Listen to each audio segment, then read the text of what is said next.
Assalamualaikum warahmatullahi wabarakatuh. Pada video kali ini saya akan kembali lagi membacakan suatu kisah misteri yang kali ini berjudul Santet Pranks Dapur. Daripada kita penasaran bagaimana sih ceritanya, mari kita langsung saja menuju ke ceritanya.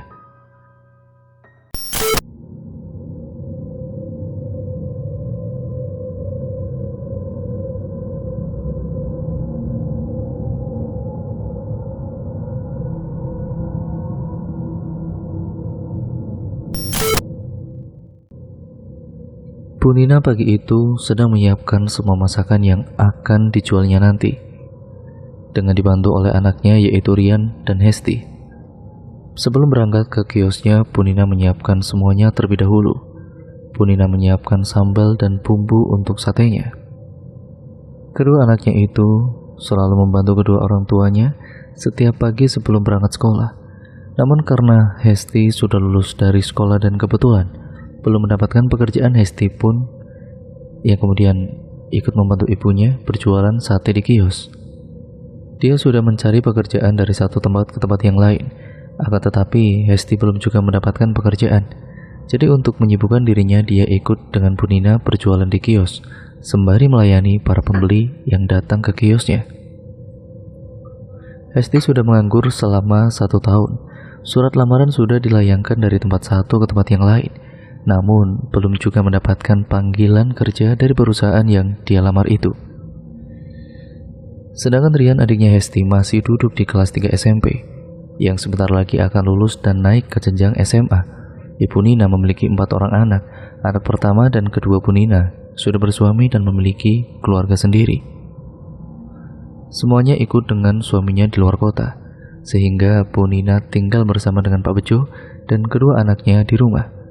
Bu Nina sudah berjualan sate di kios bertahun-tahun, sementara anak pertama dan anak kedua Bu Nina masih duduk di kelas SMP dulu.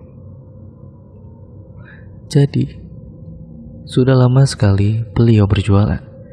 Kios yang ditempati untuk berjualan sate itu sudah dibeli oleh Bu Nina. Kios sate itu sudah terkenal lama dan banyak pelanggan yang datang untuk kemudian membelinya. Pagi itu Hesti ikut membuatkan sambal sate, sedangkan Rian membantu menusuk-nusukkan ayam pada tusuk sate. Sate yang dijual oleh Bu Nina adalah sate ayam karena banyak peminatnya, apalagi modal yang dikeluarkan tidaklah terlalu besar. Jika Bu Nina jual sate kambing, pasti modal yang dikeluarkan lebih besar lagi. Pak Bejo bekerja menjadi petani di desa. Dia ikut dengan juragan sawah yang ada di desanya. Pak Bejo sudah bekerja lama dengan juragan.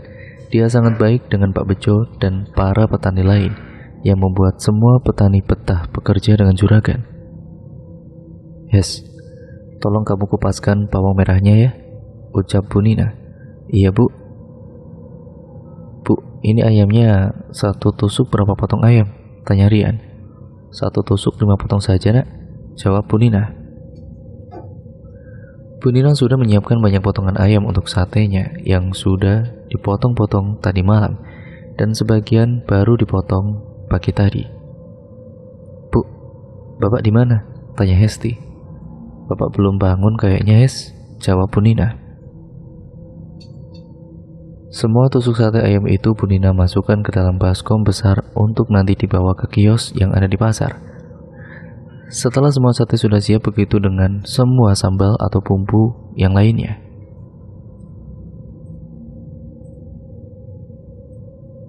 Bu Nina kemudian dan juga Hesti pun segera berangkat ke pasar untuk berjualan. Sedangkan Rian, dia bersiap-siap untuk berangkat ke sekolah. Rian ini anaknya pendiam, penurut kepada kedua orang tua dan juga pintar. Pagi itu dengan berboncengan menggunakan motor, Bu Nina dan juga Hesti segera ke pasar. Perjalanan menuju ke pasar yang mereka lalui itu sekitar 15 menit. Dengan membawa semua perlengkapan jualan yang dibawa, yang membuat Hesti sedikit kesusahan saat mengendarai motor karena satu jok motor itu penuh ada baskom yang diletakkan di tengah-tengah antara Bu Nina dan juga Hesti. Baskom tersebut berisi sate ayam. Beberapa saat kemudian, mereka pun akhirnya sampai juga di kios sate ayam yang ada di pasar. Bu Nina pun bersiap-siap menata sate itu ke dalam etalase. Sedangkan Hesti, dia mulai membakar arang untuk bakar sate nantinya. Asap tipis yang perlahan-lahan muncul dan menjadi tebal. Sate ayam itu lalu Hesti tata di atas bakaran arang yang diolesi dengan kecap. Aroma satenya itu sangat menggugah selera bagi orang-orang sekitar ataupun pengunjung pasar yang melewati depan kios sate ayam Bu Nina. Hesti terus mengipasi asap tebal dari sate-sate ayam itu yang sesekali dia mengucek kedua mata karena terasa perih terkena asap. Bahkan keringat yang mulai bercucuran keluar dari dalam tubuhnya.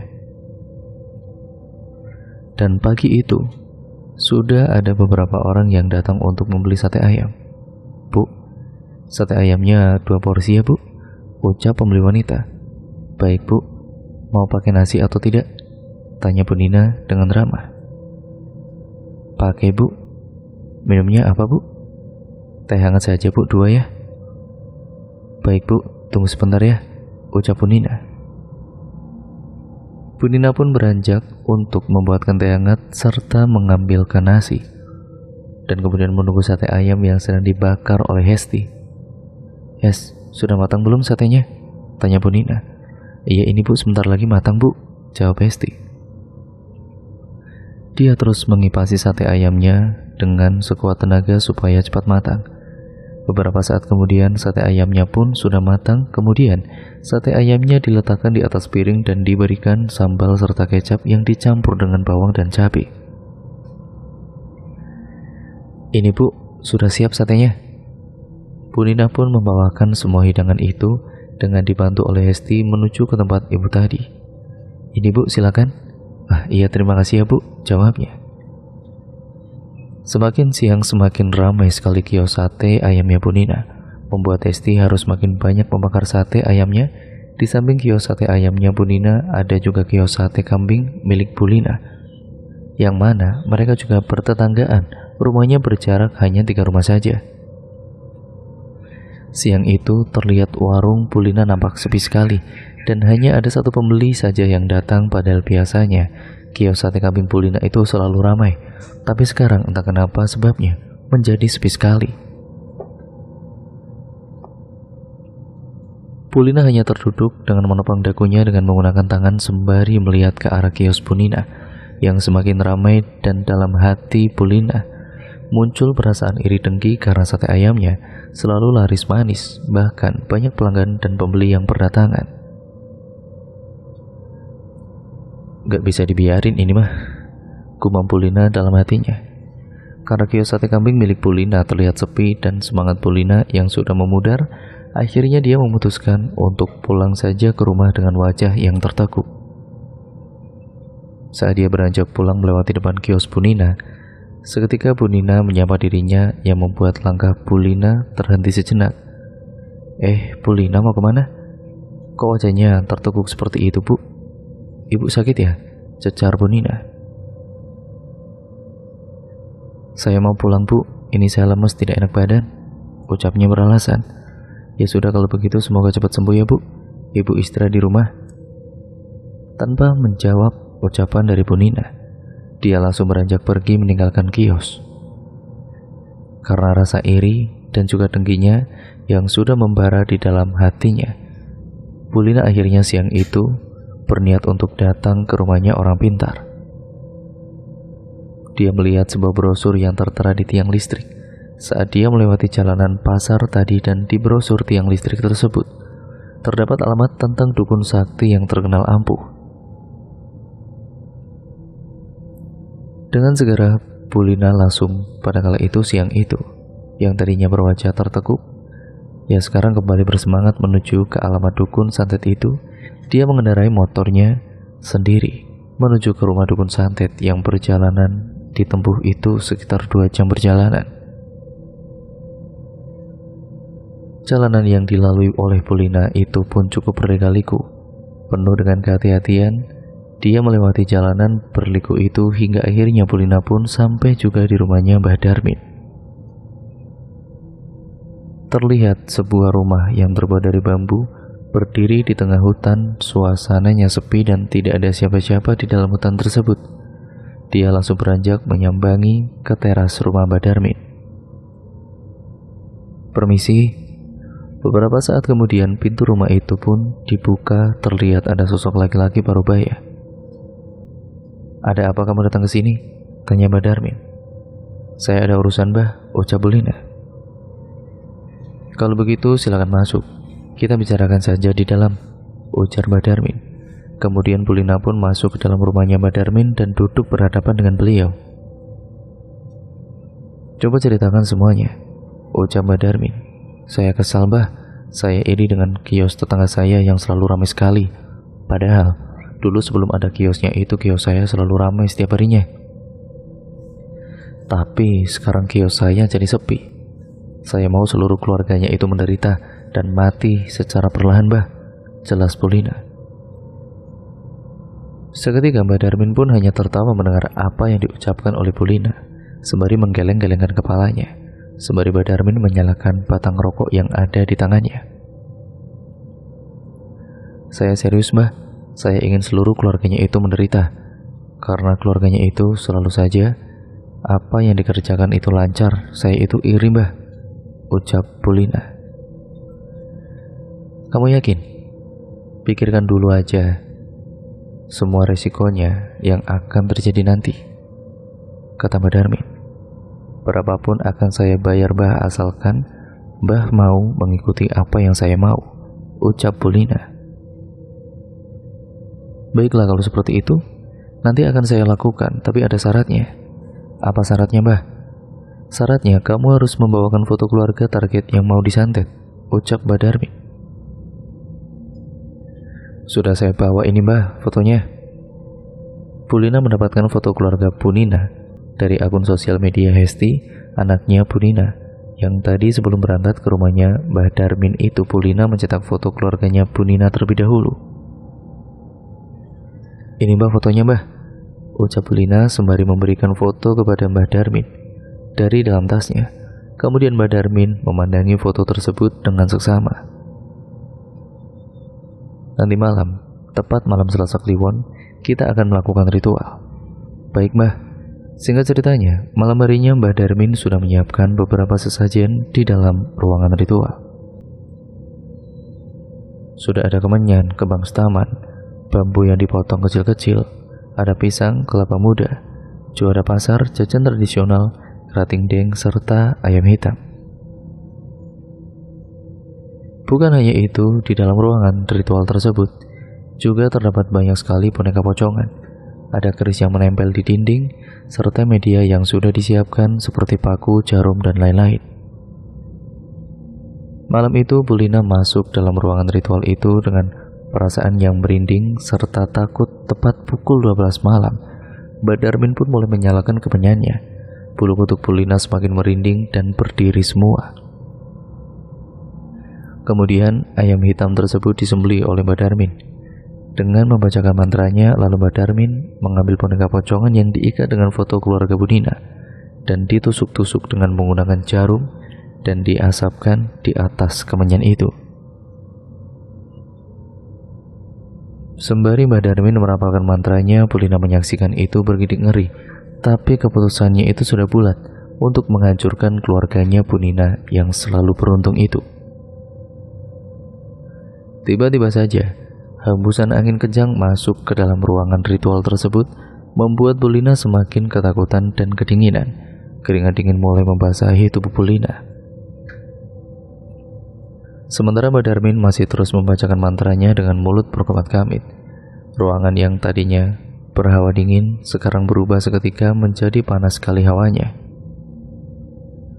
Lalu Mbah Darmin menghentikan membaca mantranya dan berbicara dengan sosok yang tiba-tiba berada di samping Mbah Darmin.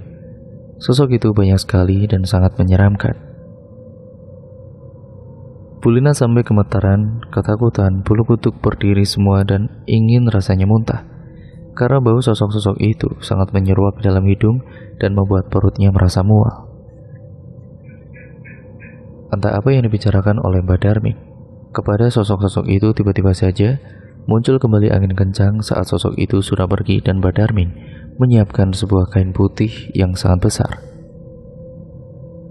Kemudian ayam hitam tersebut dimasukkan ke dalamnya beserta dengan paku, dan jarum tajam lalu dibungkus rapat-rapat. Saat menutup kain putih itu, Mbak Darmin sembari merapalkan mantranya dengan mulut yang berkomat-kamit. Sesaat setelahnya, kain putih itu diberikan kepada Polina.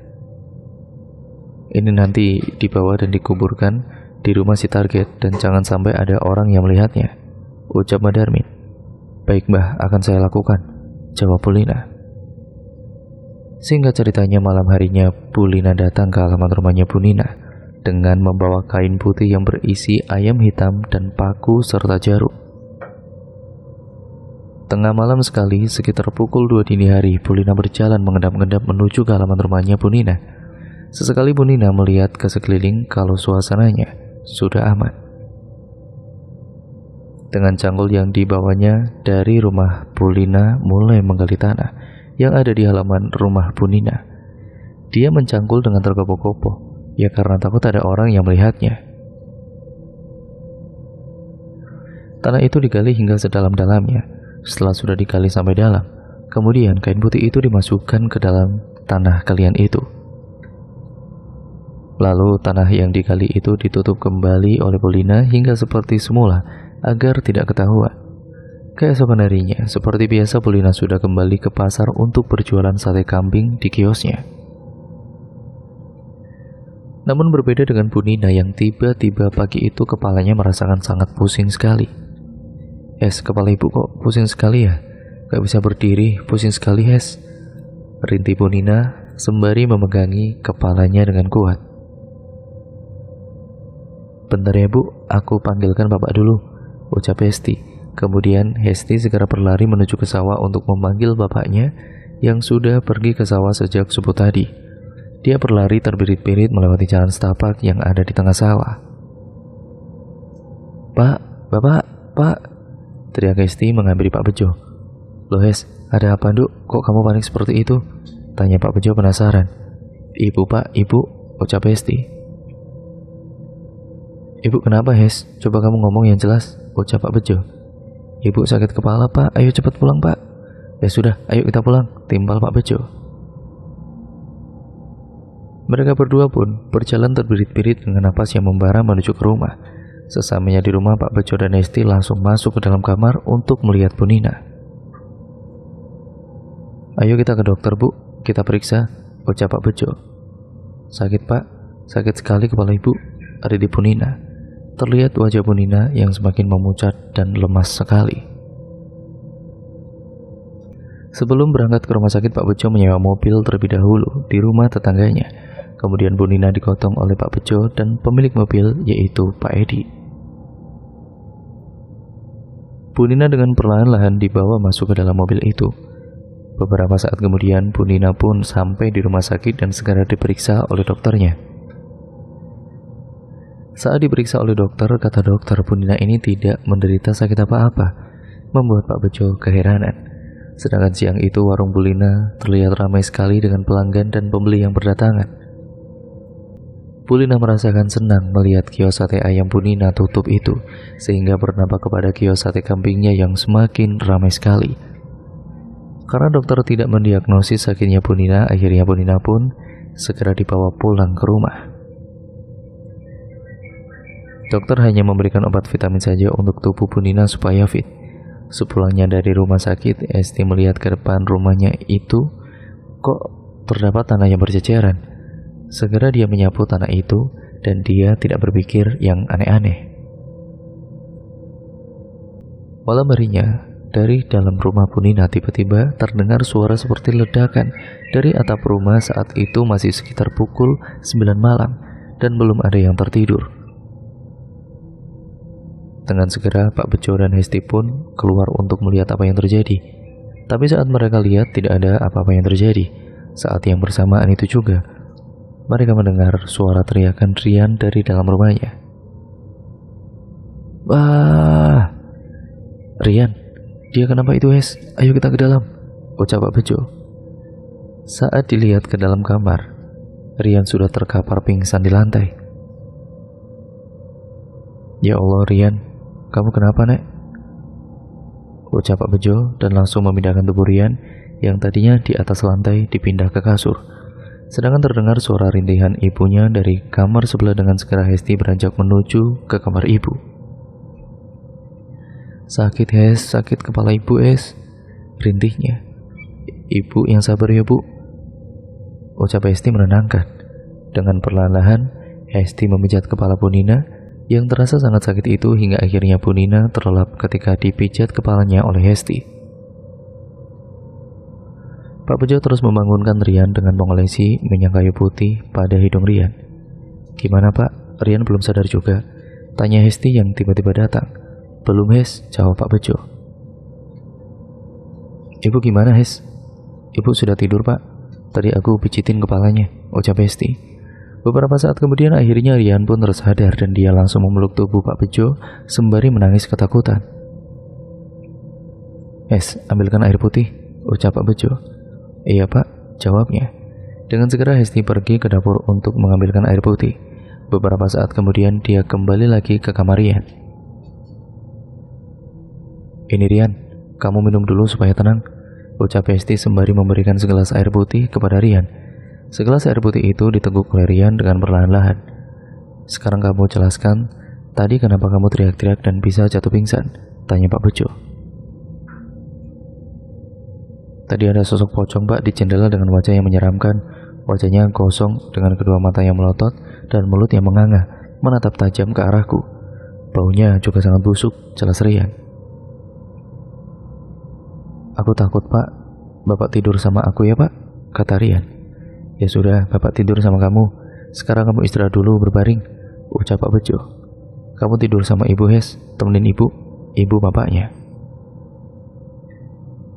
Iya Pak," jawab Hesti lalu dia segera beranjak ke kamar Bu Nina.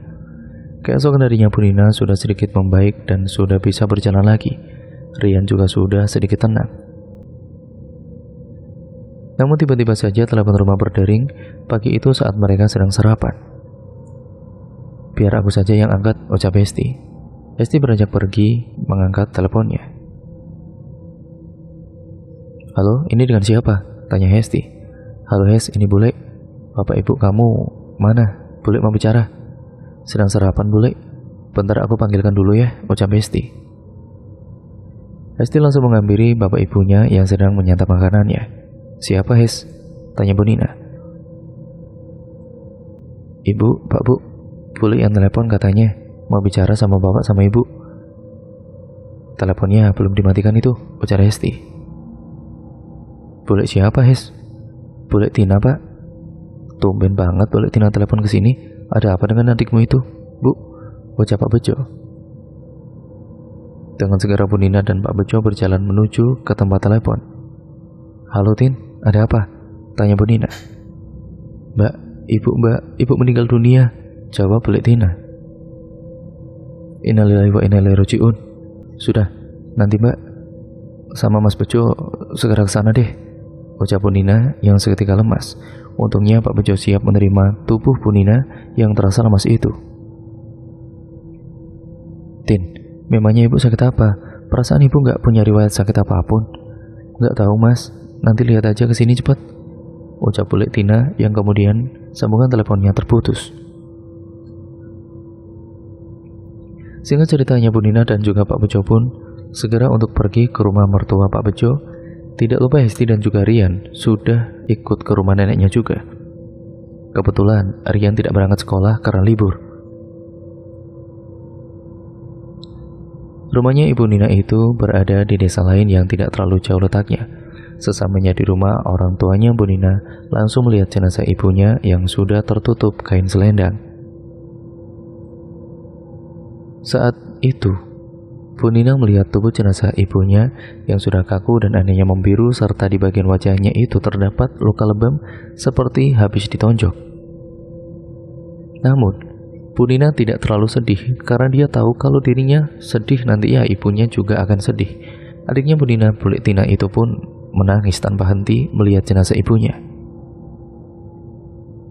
Dan saat itu, tiba-tiba Bule Tina kejang-kejang dengan kedua mata yang melotot hingga tangan mencekik lehernya sendiri. Semua yang ada di dalam rumah tersebut cemas dan ketakutan, bahkan akhirnya Bule Tina itu meninggal dunia menyusul ibunya.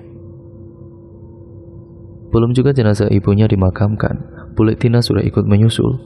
Sore harinya jenazah ibu mertua Pak Bejo dan adiknya Bu Nina segera dimakamkan.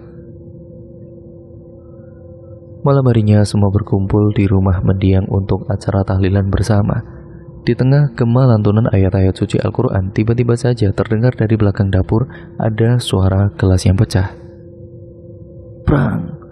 Ternyata Hesti yang seketika jatuh pingsan mungkin karena kecapean. Akhirnya Hesti pun dibawa masuk ke dalam kamar supaya tersadar dan beristirahat.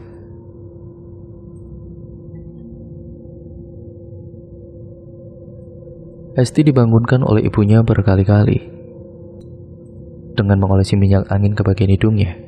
Beberapa saat kemudian Hesti pun terbangun dengan kondisi yang masih seperti linglung. "Ini minum dulu, Hes," ucap Bu Nina. "Kamu kenapa? Kok bisa pingsan, Hes?" tanya Bu Nina. "Tadi aku melihat ada sosok pocong, jumlahnya banyak sekali, Bu, berdiri menghadap ke arahku.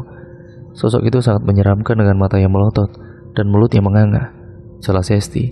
"Di mana, Hes?" tanya Bu Nina. "Di ruang tengah, Bu. Karena aku gak kuat melihat sosok itu, aku jadi pingsan." Singkat ceritanya, seminggu setelah kepergian ibunya, Bu Nina tiba-tiba jatuh sakit lagi. Sehingga kios sate ayamnya itu sekarang diambil alih oleh Pak Bejo. Dia sudah tidak ke sawah lagi. Sementara Bu Lina terlihat sinis melihat ke arah Pak Bejo. Ya karena kios sate ayamnya sudah kembali buka lagi. Namun Pak Bejo tetap bersikap ramah kepada Bu Lina meskipun Bu Lina sangat sinis sekali. "Hes, perut sama kepala ibu sangat sakit sekali, Hes," ucap Bu Nina. "Ibu minum obat sakit kepala ya, Bu, aku belikan dulu di warung."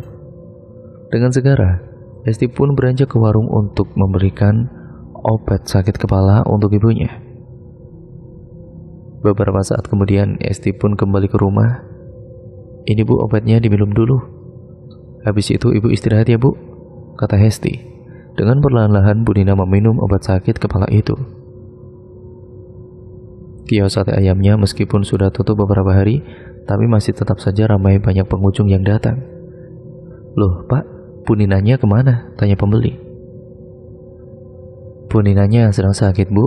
Dia istirahat di rumah, saya yang menggantikan," ucap Pak Bejo. "Sakit apa, Pak, kalau boleh tahu?" "Sakit kepala, Bu, sama sakit perut," jawab Pak Bejo. "Semoga cepat sembuh ya, Pak, Bu Ninanya," jawabnya. Pak Bejo kewalahan melayani beberapa pembeli yang datang, tapi meskipun begitu, Pak Bejo dapat menyelesaikan semuanya. Singkat ceritanya, malam harinya Bu Nina semakin kesakitan pada bagian kepala dan perutnya. Akhirnya, beliau dibawa ke rumah sakit untuk diperiksa. Dan setelah diperiksa oleh dokter yang berbeda dari sebelumnya, dokter itu mengatakan hal yang sama kalau Bu Nina tidak menderita sakit apapun. Dokter tersebut pun mengatakan kepada Pak Bejo, "Maaf, Pak, barangkali ini bukan sakit secara medis. Coba Bapak tanyakan kepada orang pintar." "Oh gitu ya, Dok. Makasih ya, Dok, sarannya. Kalau begitu kami permisi pulang dulu," ucap Pak Bejo. Memang akhir-akhir ini sakit yang diderita oleh Bu Nina itu tidak kunjung sembuh juga, malah semakin parah. Malam itu Hesti melaksanakan sholat malam, sholat tahajud untuk meminta kesembuhan ibunya. Namun saat Hesti sedang bersikir, tiba-tiba saja hembusan angin kencang masuk ke dalam kamarnya. Bahkan kaca jendela kamarnya itu retak membuat dia sontak saja terkejut. Gorden yang bergerak-gerak sendiri karena angin kencang itu tiba-tiba mengumpulkan asap tebal. Di balik asap tersebut, ada sosok wanita rambutnya acak-acakan pakaian berwarna putih menatap tajam ke arahnya Hesti. Sontak Hesti terkejut dan ketakutan. Dia benar-benar terus membacakan doa-doa yang dia hafal untuk mengusir sosok itu. Dan brak! Tiba-tiba pintu kamar Hesti yang tadinya terbuka itu tertutup dengan sendirinya. Dengan tubuh yang gemetaran menutup kedua matanya dan keringat yang mengalir, dia tetap khusyuk membaca doa hingga akhirnya sosok wanita itu pergi menghilang entah kemana. Keesokan harinya tiba-tiba Rian sakit demam tinggi hingga kejang-kejang dan tubuh yang menggigil dibarengi dengan Bu Nina yang kemudian muncul bintik-bintik merah pada tubuhnya. "Pak, Gimana ini? Kok Rian juga ikutan sakit begini? Kita bawa ke dokter lain lagi. Ayo, siapa tahu dokter lain bisa menyembuhkan sakitnya, ucap Pak Bejo.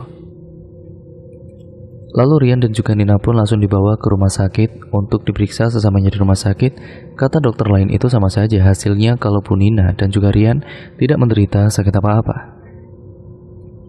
Akhirnya Bu Nina dan juga Rian tetap dibawa pulang ke rumah tanpa resep obat dari dokter. Perut Bu Nina semakin membuncit seperti orang yang sedang hamil dengan tubuhnya yang semakin kurus. Karena Bu Nina jarang sekali makan, dia tidak nafsu makan sama sekali. Sedangkan Rian terus kejang-kejang. Akhirnya Pak Bejo membuatkan air kompresan untuk penurun demam Rian. Setelah dikompres dengan menggunakan air hangat, demam Rian sudah menurun dan kejang-kejangnya pun sudah tidak datang lagi. Bu Nina semakin sakit pada kepalanya dan juga perutnya seperti ditusuk-tusuk menggunakan jarum. Dia terus merintih kesakitan, meronta-ronta hingga suatu ketika Bu Nina batuk-batuk. Dan dia batuk darah hingga mengeluarkan darah kental itu yang dibarengi dengan jarum dan paku keluar dari mulutnya. Sontak Pak Bejo dan Hesti sangat terkejut melihat itu. Sudah gak beres ini, ucap Pak Bejo. Pak Bejo akhirnya ingat dengan saran dokter untuk mencari orang pintar. Akhirnya Pak Bejo mencari informasi ke sana kemari, mencari orang pintar supranatural melalui teman-temannya. Hingga akhirnya Pak Bejo menemukan orang pintar tersebut dari temannya, namanya Mak Pina. Pak Bejo langsung menghubungi Mak Pina untuk segera datang ke rumahnya. Namun ternyata rumahnya Mak Pina yang cukup jauh, jadi tidak bisa langsung datang, apalagi Mak Pina ada urusan secara mendadak. Saat Pak Bejo menghubungi lewat telepon, Pak Bejo menceritakan semuanya yang terjadi, mulai dari kejanggalan kematiannya mertua Pak Bejo, bahkan adik iparnya. Sementara di sisi lain Bu Nina semakin parah. Rian juga semakin parah sakitnya. Rian tubuh koreng pada seluruh kakinya yang bernanah dan berbau busuk. Pak Bejo sampai kebingungan harus mengobati istrinya, bagaimana lagi. Bu Nina setiap harinya terus merintih kesakitan dan perutnya semakin membesar. Bahkan saat ini kios sate ayamnya Bu Nina sudah tidak buka lagi. Ya karena Bu Nina belum kunjung sembuh, apalagi Rian yang mengharuskan Pak Bejo ini dan juga Hesti menjaga dan merawatnya. Bu Nina tersenyum. Ya, ketika mendengar kabar kalau Bu Nina sakit-sakitan, dia puas sekali. Sekarang Bu Nina bebas karena tidak ada yang bersaing lagi dengan sate kambingnya. Sekarang Bu Nina juga berjualan sate ayam. Semuanya dikuasai olehnya demi mendapatkan harta dan kekayaannya bertambah. Suatu ketika malam hari saat Hesti sedang membuang sampah ke belakang rumahnya, tiba-tiba saja dia melihat sekelebat bayangan putih yang terbang ke atas pohon. Sontak Hesti terperanjat melihat bayangan putih itu. Saat dia tatap ke arah pohon itu, dia terperanjat. Sudah ada sosok wanita berpakaian putih dengan mata yang memutih, wajah hancur, rambut acak-acakan, duduk di atas pohon. Sontak dia langsung teriak sekencang-kencangnya dan lari masuk ke dalam rumah. Wah! Yang kemudian Hesti terkejut ketika bertabrakan dengan tubuhnya Pak Bejo. Hesti sampai jatuh terpental ke lantai dengan wajah ketakutan, memucat dan napas yang tidak beraturan. Kamu kenapa, Hes? Kok lari-lari sama teriak-teriak seperti itu? Tanya Pak Bejo keheranan. Aku takut, Pak. Takut kenapa sih? Masih sore juga, belum tengah malam. Ada hantu, Pak. Di mana? Hantu apa? Di atas pohon, Pak. Kuntilanak, Pak. Serem banget pokoknya, jawab Hesti. Sudah, bangun itu kamu jagain ibu. Bapak mau buang air kecil dulu. Segera Hesti beranjak bangun dan menuju ke kamar ibunya. Bu Nina terus meringis menahan rasa sakitnya itu yang membuat Hesti tidak tega. Sabar ya Bu, ibu pasti sembuh kok Bu, ucap Hesti menyemangati. Ibu sudah gak kuat lagi, Hes, jawab Bu Nina. Bu, gak boleh ngomong kayak gitu, ibu harus kuat, harus sembuh, ucap Hesti.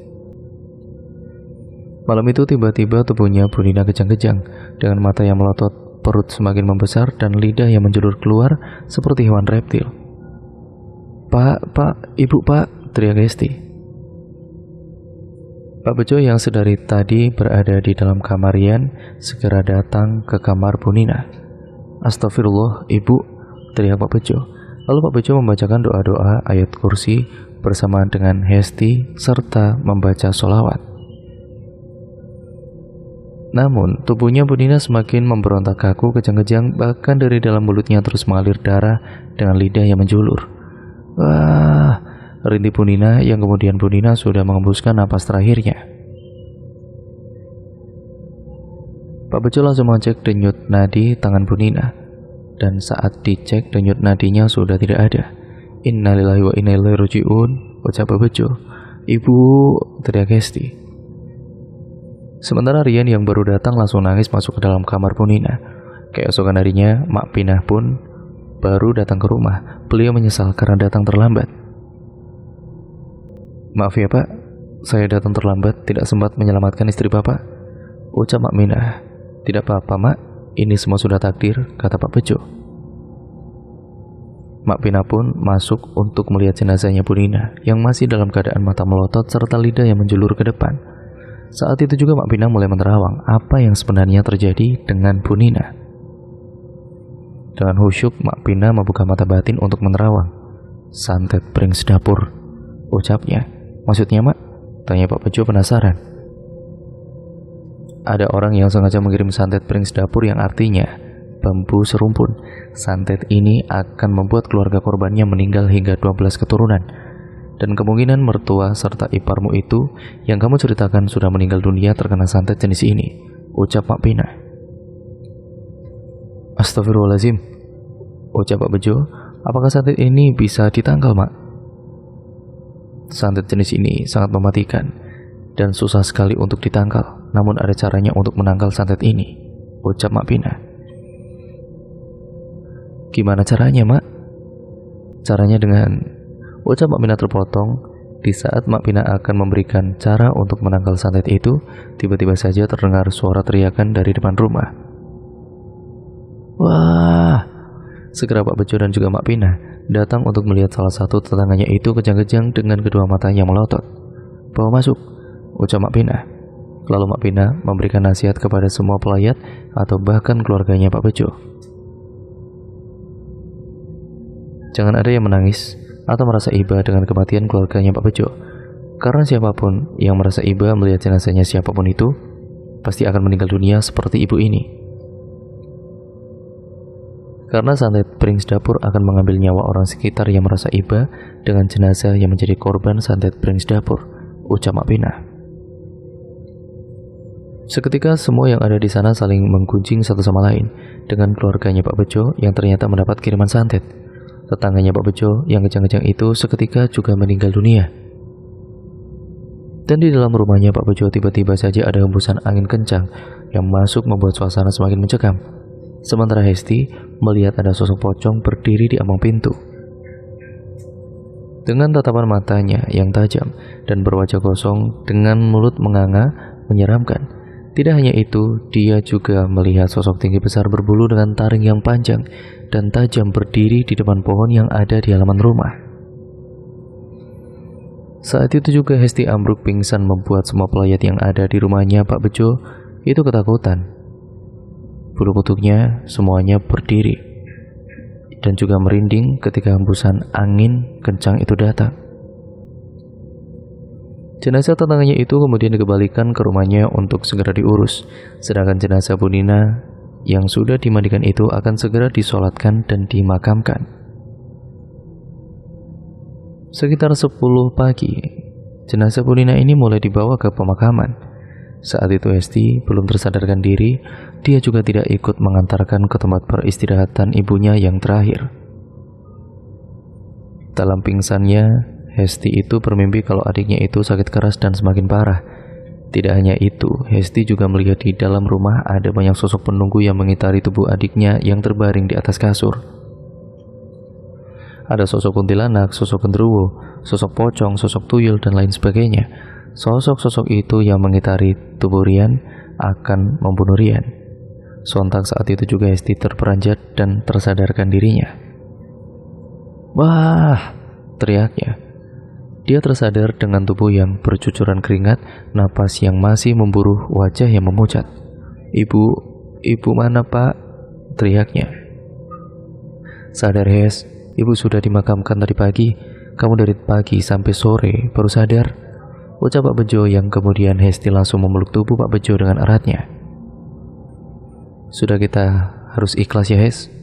Sekarang kita fokus kepada penyembuhan adik kamu, ucap Pak Bejo. Rian, memangnya Rian kenapa pak? Dia tadi kan gak apa-apa, ucap Hesti panik. Tadi siang Rian tiba-tiba kejang-kejang dan tubuhnya lumpuh, tidak bisa digerakkan. Seketika saat itu Hesti langsung menghampiri ke arah kamar adiknya dan memeluk Rian. Sementara Mak Pina juga, dia itu pulang ke rumah teman Pak Bejo. Mak Pina masih saudara temannya Pak Bejo. Semenjak kejadian tadi pagi, Mak Pina belum sempat memberikan cara untuk menangkal santet brings dapur itu. Malam harinya di rumah Pak Bejo diadakan acara tahlilan dari hari pertama kematian Bu Nina. Mak Pina juga datang untuk berjaga-jaga, siapa tahu ada serangan santet lagi. Gema lantunan ayat-ayat Al-Quran terdengar dari Pak Bejo. Malam itu Rian sedang berbaring sendirian di dalam kamarnya, sedangkan Hesti membantu membuatkan teh bersama dengan saudara-saudara yang datang. Membantu Rian yang masih terjaga, dia menatap ke arah langit-langit kamar dan dia melihat ada bayangan hitam.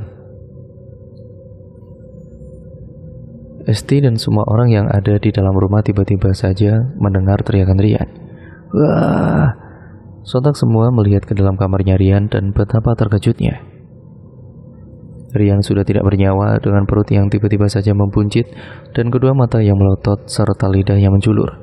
Pak Bejo, Hesti dan juga Mak Pinah datang ke kamar Rian. Mak, kenapa anak saya tiba-tiba meninggal dunia seperti ini? Santet ini memang susah sekali ditanggal dan mematikan, sehingga membuat keluarganya langsung terserang. Padahal sudah saya kasih pagar gaib rumah ini tadi, ucap Mak Pina. Akhirnya Rian pun menyusul ibunya sendiri, padahal tanah kuburan yang masih basah, namun ia sudah disusul oleh anaknya sendiri. Meskipun begitu, Pak Bejo dan juga Hesti pun tidak boleh menangisi kematian Rian, karena jika mereka bersedih dan iba, nyawa mereka yang akan terancam. Keesokan harinya jenazahnya Rian segera dimakamkan tepat di samping makam Ibu Nina.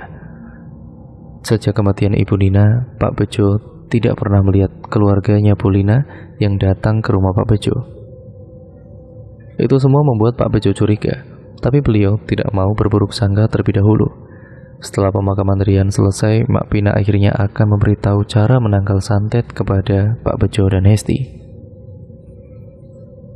Sebelum melakukan laku tirakat, kalian harus mandi keramas terlebih dahulu nanti sore. Yang besoknya kalian harus melakukan puasa ngerawat selama 7 hari. Maksud dari puasa ngerawat itu bagaimana, Mak? Tanya Pak Bejo.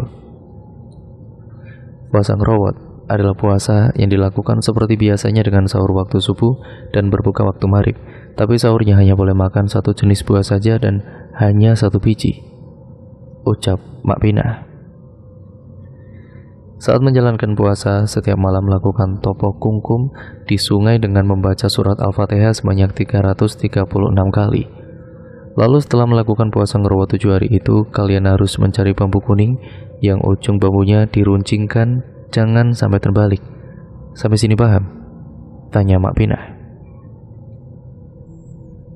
Paham, Mak. Lalu harus bagaimana lagi? Tanya Pak Bejo. Setelah itu ambillah pakaian orang yang pertama kali terkena santet brings dapur, dan harus pakaian yang dipakai yang belum dicuci masih bau keringat, ucap Mak Pina. Singkat ceritanya, Pak Bejo dan juga Hesti pun mulai mandi keramas terlebih dahulu dan melakukan puasa ngerawat selama 7 hari. Setiap malam keduanya datang ke sungai yang terdekat dari rumahnya. Tepat pukul 12 malam, mereka melakukan topo kungkum dan membacakan surat Al-Fatihah sebanyak 336 kali. Setiap kali mereka sedang melakukan topo kungkum di sungai itu, selalu saja mereka mendengar ada suara wanita yang tertawa mengikik. Hembusan angin pun datang kencang membuat bulu kuduk keduanya merinding, berdiri semua. Namun Pak Bejo dan Hesti terus membaca surat Al-Fatihah dan tidak menghiraukan gangguan-gangguan itu. Bahkan mereka melihat ada sosok pocong yang melompat ke arahnya dengan wajah yang menyeramkan, dan wajahnya itu gosong. Setelah puasa ngerawat 7 hari telah selesai, kemudian Pak Bejo mengambil pakaian Punina yang waktu itu belum dicuci. Pak Bejo dan Hesti juga mencari bambu kuning sesuai syarat yang harus dicari akhirnya. Setelah mencari kesana kemari, akhirnya Pak Bejo mendapatkan bambu kuning tersebut. Tidak lupa kemudian Pak Bejo meruncingkan bambu kuningnya di ujung bambu itu. Setelah itu Mak Pinah memberikan cara-cara selanjutnya kepada mereka lagi. Setelah sudah mendapatkan bambu kuning dan pakaian korban santet, Mak Pinah yang akan menghilangkan ilmu santetnya. Kemudian Mak Pinah merobek sedikit pakaian tersebut dan diikatkan dengan bambu kuning yang juga sudah diruncingkan itu. Setelah robekan pakaian itu sudah diikatkan dengan bambu kuning, kemudian Mak Pinah membacakan surat Al-Fatihah sebanyak 7 kali dengan niat untuk menghilangkan ilmu santet Prince Dapur. Saat itu juga di dalam rumahnya Pak Bejo kedatangan angin kencang yang masuk ke dalam rumah saat Mak Pinah membacakan doa. Gorden-gorden yang ada di rumahnya itu bergerak-gerak dengan sendirinya. Prang! Terdengar suara kaca rumah yang seketika pecah. Pak Bejo dan Hesti sangat ketakutan ketika ada hembusan angin kencang, bahkan gangguan-gangguan lain. Brak! Terdengar pintu yang tertutup dengan sendirinya. Singkat ceritanya, setelah semuanya sudah selesai, kemudian Mak Pinah mengajak Pak Bejo dan juga Hesti ke tempat rumpun bambu yang lebat untuk melakukan ritual yang terakhir. Setelah mendapatkan rumpun bambu yang lebat, kemudian bambu runcing yang diikatkan dengan pakaian yang sudah didoakan tadi langsung ditancapkan oleh Mak Pinah di tengah-tengah rumpun bambu sembari membacakan mantranya.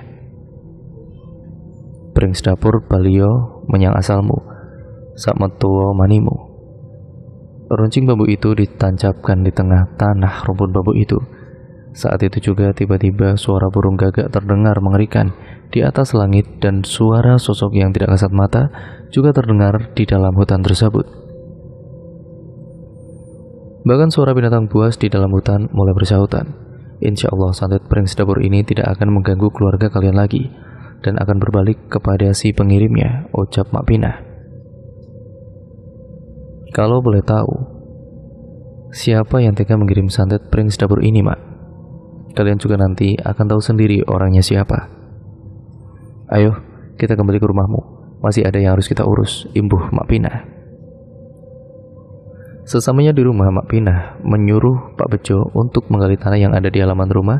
Dengan segera Pak Bejo langsung menggali tanah tersebut, dan setelah digali, betapa terkejutnya Pak Bejo melihat kain putih yang terbungkus. Apa ini, Mak? Buka saja biar tahu isinya. Saat dibuka, kain putih itu terlihat di dalamnya sudah ada banyak sekali tulang ayam yang berwarna hitam dan ada paku serta jarum.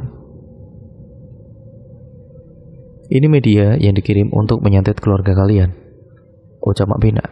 Astagfirullah, sungguh kejam dia, ucap Pak Bejo. Lalu Mak Pinah mulai membakar bungkusan kain putih itu beserta dengan isi-isi yang ada di dalamnya. Semua media santet yang ditanam di halaman rumah Punina itu sekarang sudah dibakar dan menjadi abu. Di saat yang bersamaan terdengar siaran duka yang bergema di toa masjid. Berita duka itu menginformasikan tentang kematiannya Punina secara tiba-tiba. Innalillahi wa inna ilaihi raji'un, ucap Pak Bejo dan Hesti. Punina telah meninggal dunia dengan keadaan yang mengenaskan seperti yang dialami oleh Punina waktu itu. Tubuhnya kurus, terlihat kulit yang menempel dengan tulang dan perut yang membuncit, serta mata yang melotot dan lidah yang menjulur ke depan. Tidak hanya Punina yang meninggal dunia, anaknya yang pertama juga ikut meninggal dunia saat anaknya menangis histeris dalam pelukan jenazah Punina. Saat itu, Pak Bejo dan Hesti datang untuk melayat dan turut berduka. Dan waktu itu juga Pak Bejo dan Hesti tahu siapa orang yang telah tega mengirimkan santet ke keluarganya. Waktu Punina meninggal itu, anak pertamanya juga meninggal. Di dalam rumahnya tiba-tiba saja ada hembusan angin kencang dan suasananya siang itu sangat mencekam sekali, dengan pintu yang tiba-tiba tertutup dengan sendirinya. Brak! Membuat para pelayat terkejut mendengar gebrakan pintu yang tertutup. Beberapa hari setelah meninggalnya Punina dan anak pertamanya, tiba-tiba saja suaminya jatuh sakit. Sakit yang dideritanya juga sangat aneh sekali, sama seperti yang diderita oleh Punina. Sekujur tubuh muncul bisul Purnana dengan perut yang semakin membuncit, hingga akhirnya suami Punina meninggal dunia, menyusul istri dan anaknya. Sedangkan anaknya yang terakhir sekarang ikut dengan neneknya, anaknya juga sering sakit-sakitan. Sekarang Pak Bejo dan Hesti sudah seperti dulu lagi berjualan sate ayam. Meskipun kali ini mereka tanpa Punina dan juga Rian, tapi mereka tetap menjalani kesehariannya dengan ikhlas dan melupakan semua kejadian masa lalu. Pak Bejo dan Hesti selalu mendoakan Punina dan juga Rian tanpa henti, supaya mereka tenang di alam sana. Bahkan sekarang kios sate ayam Pak Bejo dan Hesti selalu ramai pembeli dan pelanggannya. Pak Bejo tetap bersyukur dengan kehidupannya yang sekarang dan menjalaninya dengan sepenuh hati dibantu oleh Hesti. Semoga kita selalu dalam lindungan Allah Subhanahu wa Ta'ala dan selalu bersyukur atas apa yang dimiliki. Pertebal iman kita dan mendekatkan diri kita kepada Allah Subhanahu wa Ta'ala. Sesungguhnya penyakit iri dan dengki merupakan sifat yang dibenci oleh Allah. Semoga kita semua dijauhkan dari penyakit iri dan dengki kepada orang lain. Dan cerita pun akhirnya selesai. Sampai di sini ya teman-teman. Wassalamualaikum warahmatullahi wabarakatuh.